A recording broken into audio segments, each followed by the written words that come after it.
dama bëggoon nag eggali si kaawu Adji Sarr gi sànq dafa am yoo xam ne dama ko bëgg a wax Sénégal yëpp dégg ma parce que ni ngeen ma abordé sànq da ngeen ma ne déggoon nañ la si waaye ñu dem ba si biir déggatuñ la si man 54 ans laa am def médecine kenn du ma manipuler Adji Sarr maa ne sama doom la Adji Sarr moom doo nga nekk fi jigéen Sénégal te moom doo nga nekk fi jigéen bi ñu violé Sénégal kon lu tax Adji Sarr man sama doom suñ ko violé day ñibbi si kër gi kenn duma ko gàddal est-ce que dégg nga wax ji sama doom suñ ko violé dina porter plainte te day ñibbi si kër gi léegi lu tax Adji Sarr mu nekk la seule femme violée du Sénégal supposée violée du Sénégal qui est gardée par qui?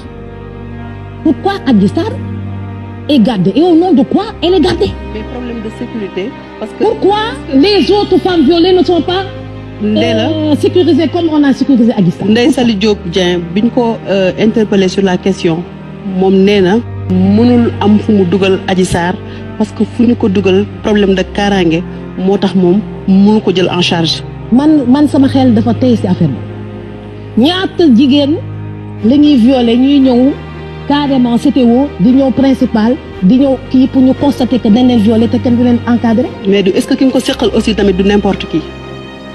c'est pas une raison man daal sama xel tey na côté boobu le fait que voilà une fille qui est gardée ou kidnappée on ne sait pas gardée ou kidnappée kenn xamul fu mu nekk. ses propres parents mënuñu am accès ci ñoom loolu tey na sama xel. raison de sécurité nangu woo ko. loolu tey na mais écoute elle n'est pas la seule femme au Sénégal. mais déjà dossier bi pour nga wax ci déjà dossier pour nga wax ci il faut nga am fit parce que dinañ la saaga yow. doon nañ la gis réseaux sociaux yi au départ lu ne traité nañ la ko ba dem sax génne loo xam ne sa vie privée la ça n'a rien à voir ñu ne ko wang parce que tout simplement da nga jëloon position ci mbir mi. oui mais bon. man li tey sama xel mooy elle n'est pas la seule femme supposée être violée pourquoi moom kese li ngi jël nëbb ko quelque part ba kenn xamul fu mu ne dossier Adji Sarr bi daal tey na xel. kon da nga jàpp ni complot daf ci am comme ni ko ñeneen ñi xalaatee. yow da nga bokk ci ñi gëm ni complot la. dafa dama ne tey na xel. mais gëmoo complot c'est au juge de déterminer ndax am na complot ou pas mais pourquoi moom donc. moom moo am traitement de faveur bi ci condition yu mu nekk pourquoi elle. mais Ndella dossier bi coûté na la vie à 14 personnes yoo xamante ne doomu Sénégal la est-ce que loolu tam bokkul ci li tax aussi tam ñu jël mesure yooyu teg ko ci ay doomu ay bakkan dafa rot Sénégal. oui y a eu des morts 14 morts mais ce dossier daal tey na xel vraiment et là je tenais sama lii mooy sama position. mooy sama position moi je n'avale pas n'importe quoi pourquoi. moom kese la ñuy encadré la ñuy surveiller depuis 1 an. mais Ndella une affaire qui dure 1 an. day mujjee soof. mais est-ce que yow.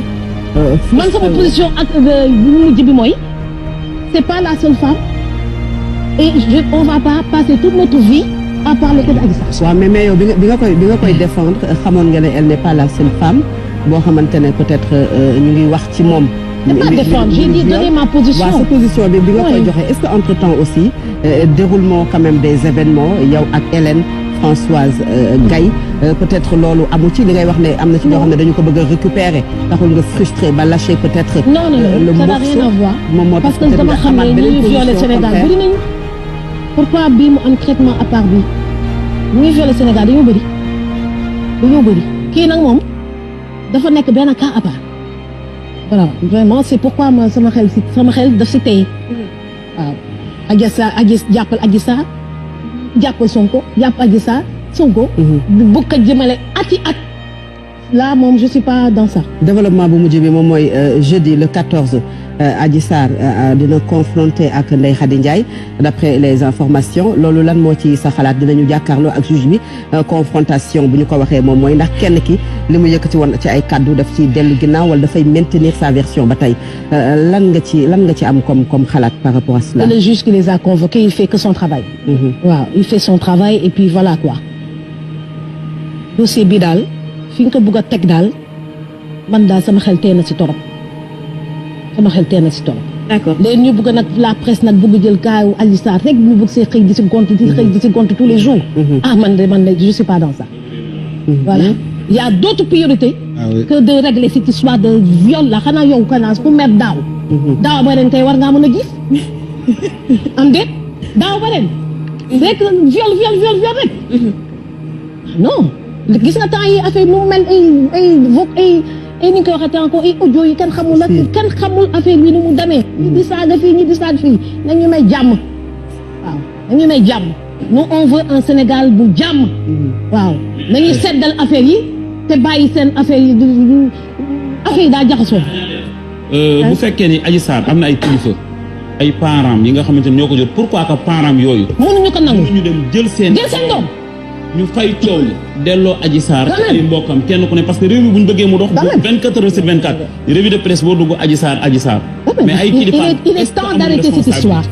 waaw dafa jot ñu arrêter histoire bi mais est-ce qu'il faut pas un procès maintenant on attend le juge faire son travail Ndella est-ce que loolu warul tax peut-être li ñëpp di wax qu'il faut un procès pour ki nga xamante ne c'est un leader politique ñu tudd ko ci pour que moom gis nga temps yi sañuy waxante dëgg rek également bokk ñëpp a jaxasoo yaa ngi dégg ay Mamour Diallo fii di dégg façon nit bu nekk c'est un feuilleton waaw nañu may jàmm maa ko wax ñu may jàmm alors on a autre chose à faire maintenant ñëw si groupe bi